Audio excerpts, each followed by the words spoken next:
Wala ba nasaktan sa mga hostages? Kita mo? Hindi sila ang problema mo, Tenyente. Ang isipin mo ay kung paano makukumbinsi ang mga opisyal para ibigay ang hinihingi kong kapalit ng mga bihag. Gusto ko muna matyak na ligtas sa mga hostages bago tayo mag-usap. Wala ka sa posisyon para magdikta, Tenyente. Ligtas yung sila makukuha kung pakakawalan nyo ang pinuno namin nakakulong. 24 oras lang, Tenyente.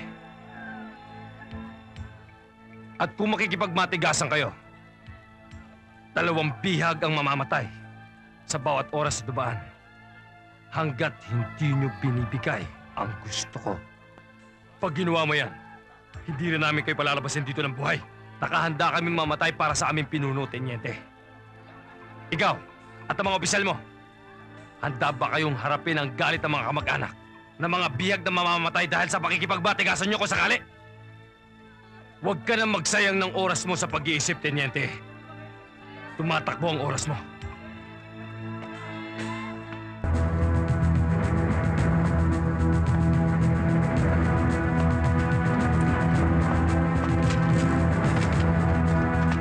Men, alam niyo na gagawin niyo. Basta, tandaan niyo. Do not engage the enemy hanggat hindi kayo nakakasigurong safe ang hostages. Is that clear? Yes, Captain.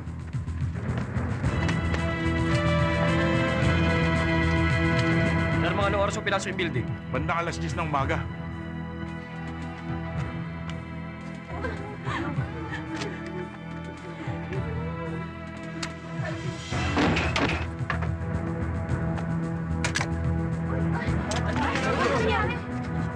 Ba't nawala ng kuryente? Ako! Tingnan mo kung ano nangyari ron! Oo. Kung pinasok tayo tingnan mo sa likod!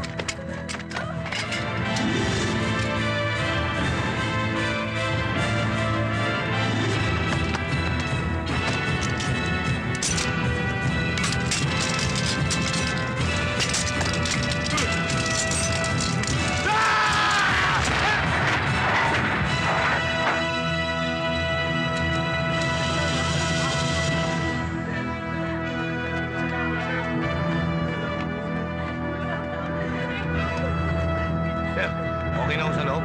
Secured na po ang area. Sige, meron pa sa taas.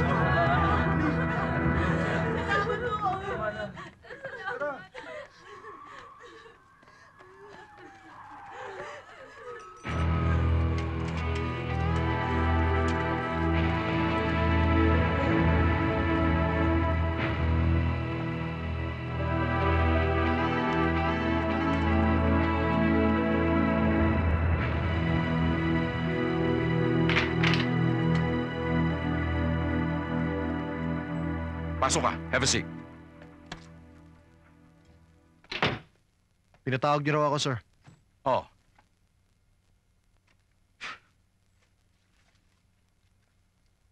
Please read this, Captain.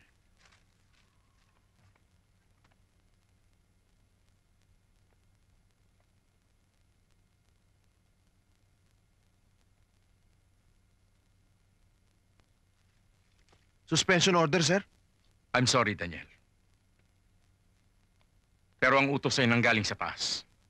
You and your men are under technical suspension habang sinasagawa ang investigasyon sa nangyaring pagkamatay ng ibang hostages. Ba't naman ganun, sir? Hindi pa nga isinasagawa ang investigasyon. Lumalabas na kami na kaagad ang may kasalanan. Hindi naman siguro ganun ang ibig sabihin nun, Daniel. Palagay ko, ginawa yun ng mga nasa taas para pagbigyan ng protesta ng mga kamag-anak ng mga namatay, pati mga human rights group. Yun na nga masakit, sir. Pinagbibigyan nila ang mga protesta. Pero paano naman ang karapatan ng mga kasama ko nasaktan? Sila na nga ito nagsugal ng buhay. Sila pa lumalabas sa masama. Naintindihan ko ang nararamdaman mo, Daniel. But this case is beyond me now. Pero isang bagay lang ang titiyakin ko sa'yo at sa mga kasamahan mo. Nasa likod niyo ko. At gagawin ko ang lahat para patunayang wala kayong dapat panagutan. Sabihin mo sa mga tao mo na huwag mag-alala. Pipilitin kong maayos ang kasong ito sa lalong madaling panahon.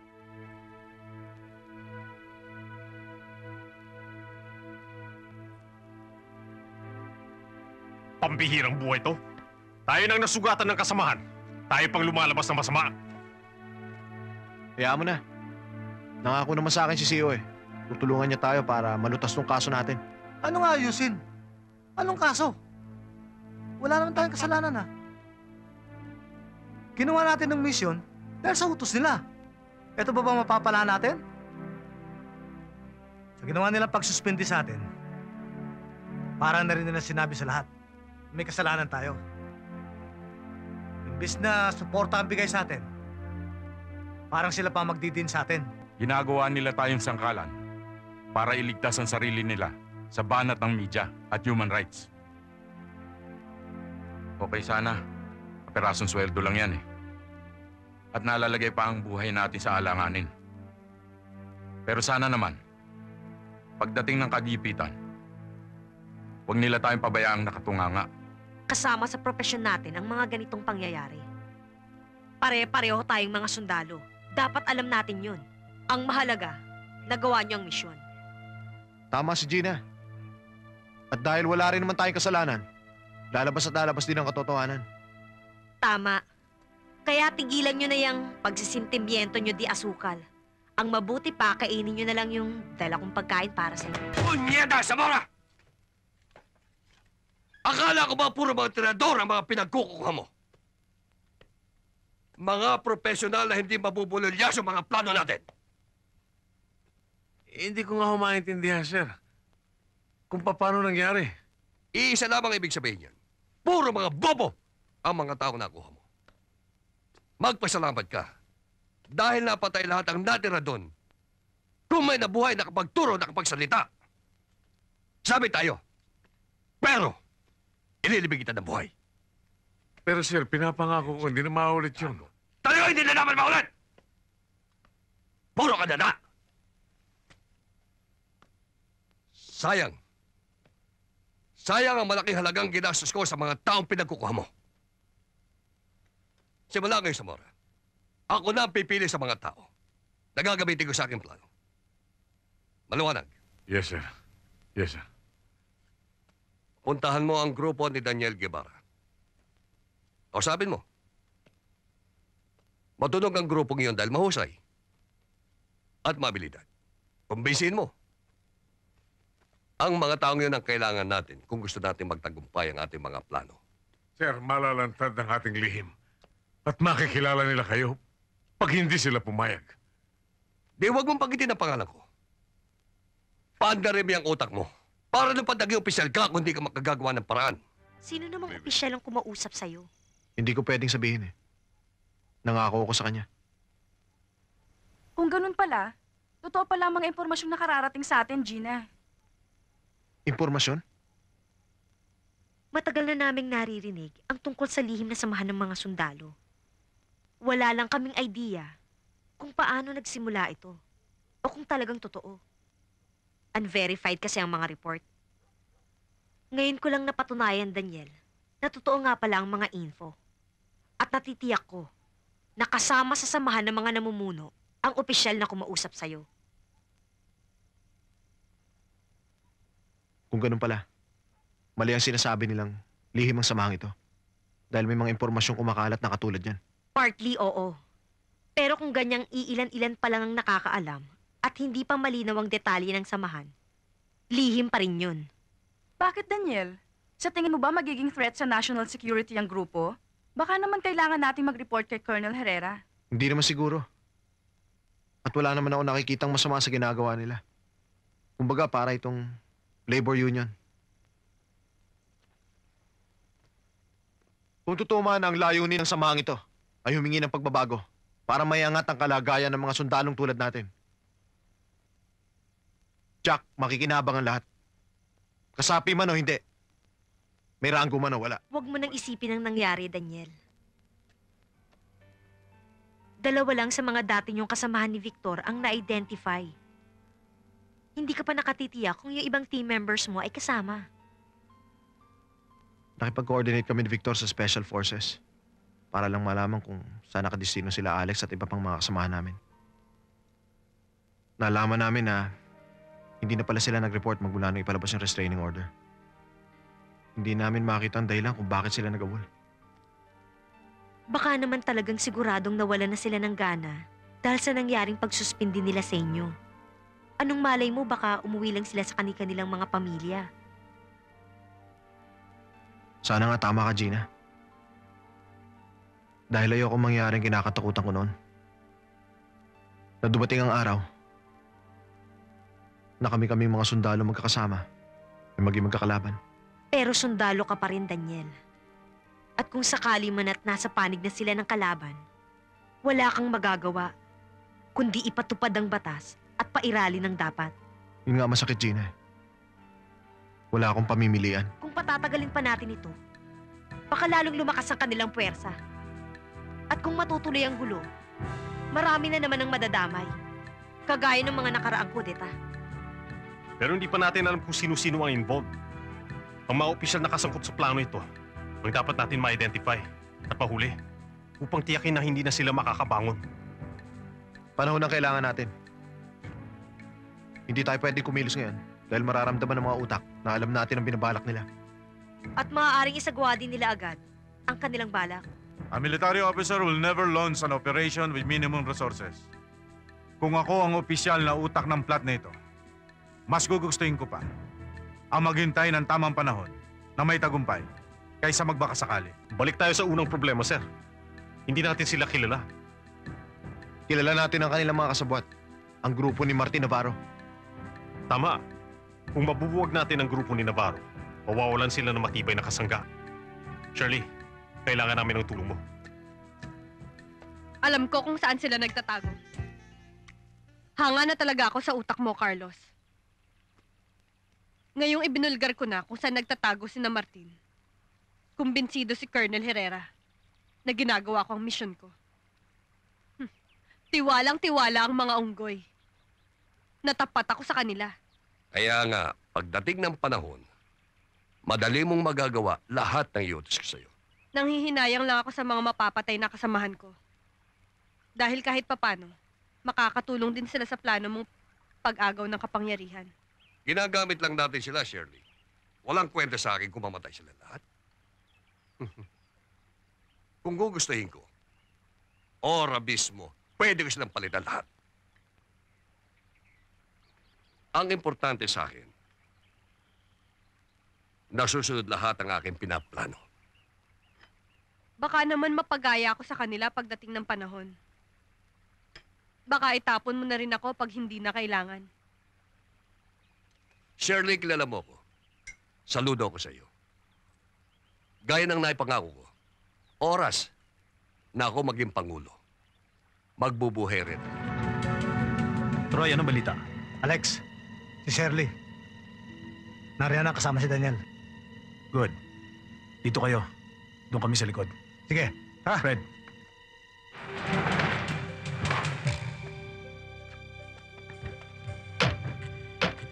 Fred, doon ka.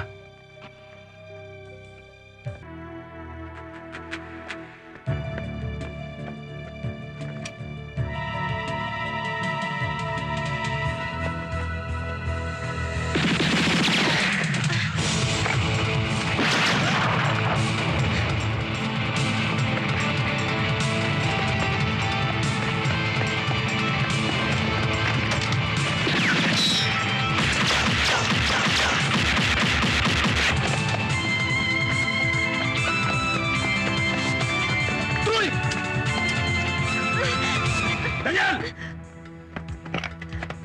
Kung ayaw mong matay itong babaeng to, bitawan mo yung baril mo! Daniel, tulungan mo ako! Wala akong pakialam kahit namapatay mo ang babaeng yan. Pero oras na ipinutok mo yung baril mo, bangkay ka rin ilalabas dito. Sige, iputok mo! Gina, kasama natin yan. Alex, tayo na. Baka may mga kasamahan pa yan.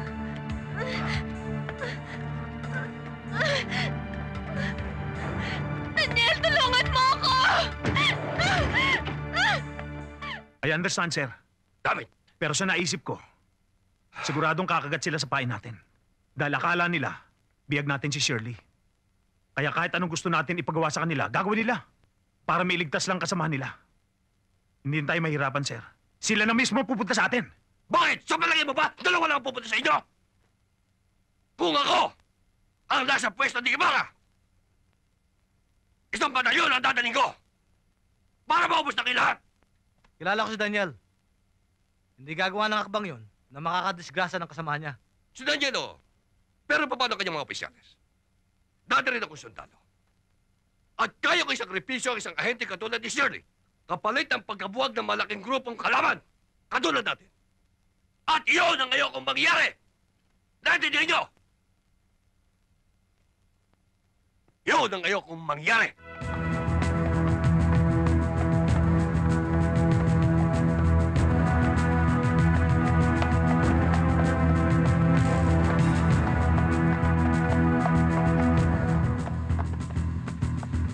Sir, sino sila? Sila ho ba yung mga terorista, sir? Sir, Kailangan lang namin makakuha ng complete detail tungkol sa nangyari. Sir, any comment? Diyan lang kayo, diyan lang kayo. Dali lang, sir. Wala nang lalagpas dito sa pinto. Social lang, Diyan lang kayo. Social lang, sir. Hindi, diyan lang kayo. Jude!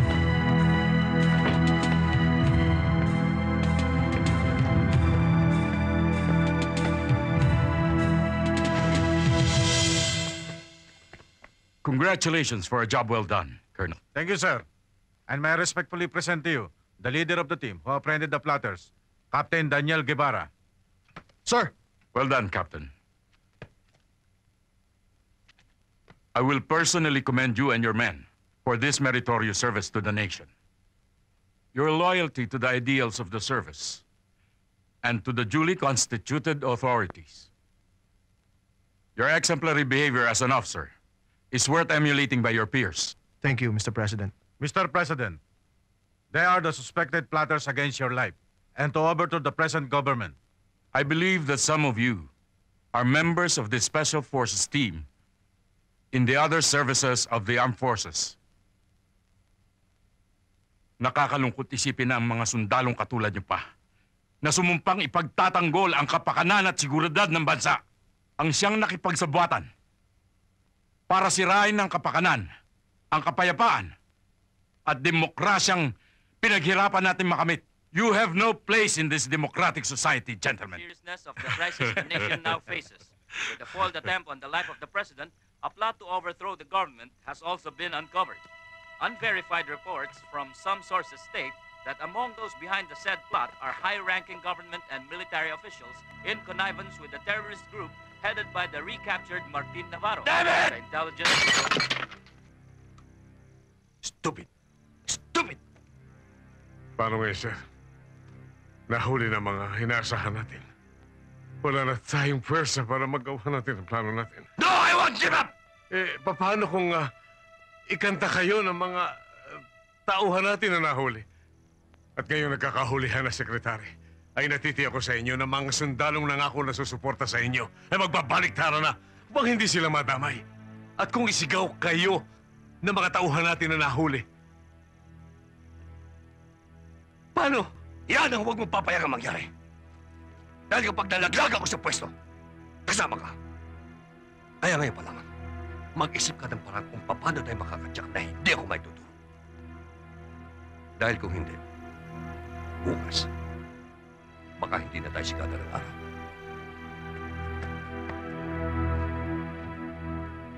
Bakit hindi pa sabihin ng totoo?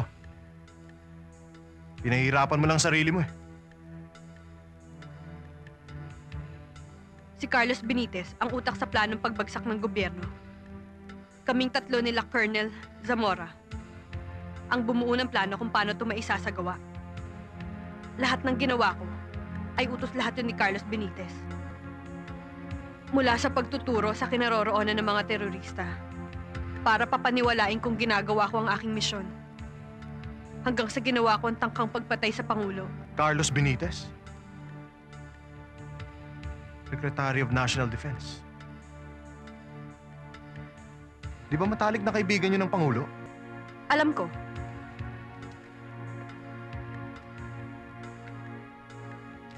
Pero matagal na niyang pinapangarap na maging Pangulo. At gagawin niya ang lahat para matupad ang kanyang ambisyon. At hindi siya magdadalawang isip na alisin ang sino mang hahadlang. Maging kaibigan man o kapatid.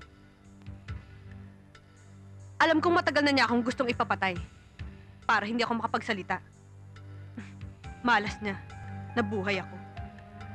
Sino-sino bang mga kasama niya? Kung makukuha niyo ang alinman kila Carlos Benitez o Colonel Zamora, ay makikilala niyo ang iba pang kasabot nila. Puro kayabang. Sayang lang ang pagtitiwala ko sa Colonel. Secretary, you make the decisions. Lahat ng ginagawa namin according to plans. Sir, sumusunod lang naman kami sa order eh.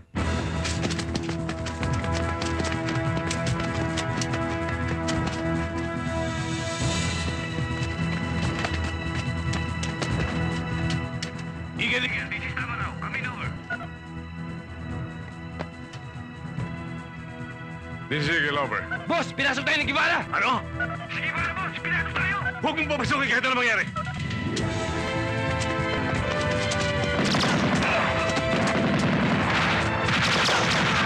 Kayan, alalayan yung sekretary. Zamora! Ano nangyayari? Sige, Mara. Kayong dalawa, sumama kayo.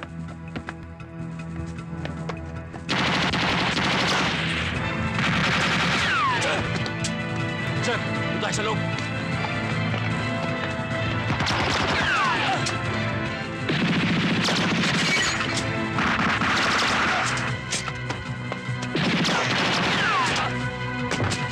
Oh, nasaan sila ngayon? Ha? Boss, nandun sila. Ganun, ha? Oh, Dudley, doon ka. Ikaw naman ron, ikutan mo sila ron. Doon ako, boss. Isang kamupunta. Doon ka, doon ka. O, wala ka.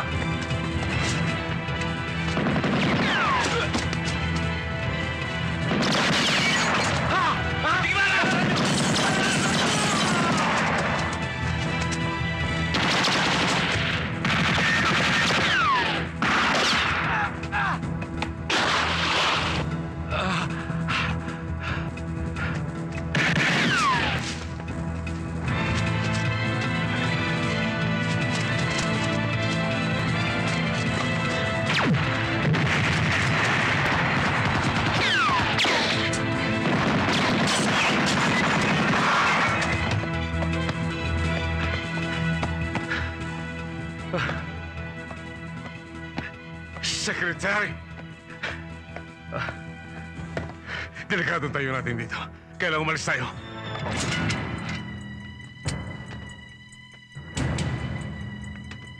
Pag nagkamali ka ng kilos, alam mo na kung anong mangyayari. Hindi ka ba natatakot? Napakalaking gulo na ang ginawa mo! Anong gulo ang pinagsasasabi mo? Ha? Kung hindi ka nakialam, tagumpay sana ang plano ko. Pero hindi mo ako makukuha. Dahil tatapusin ko kayong dalawa. Daniel! Huwag kang makinig sa kanya! Ipapakukunin mo! Bitiwan mo!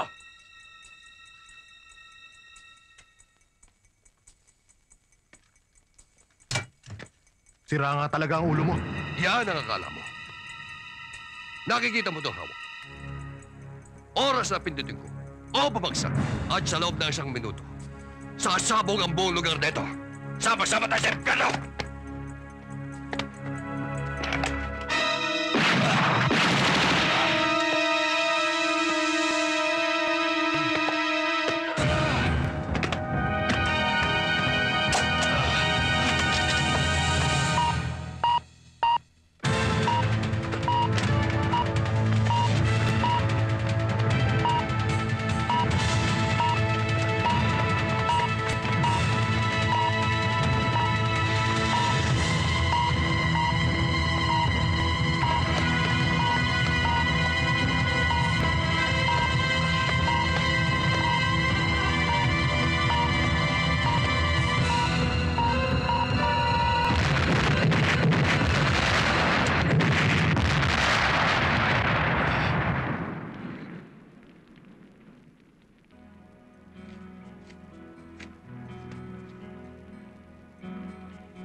Salamat at tatapos din. Nakakalungkot lang isipin na marami sa ating mga kaibigan at kasamahan ang nagbuwis ng kanilang buhay. Pero tulad nga ng sinabi mo, salamat at natapos din.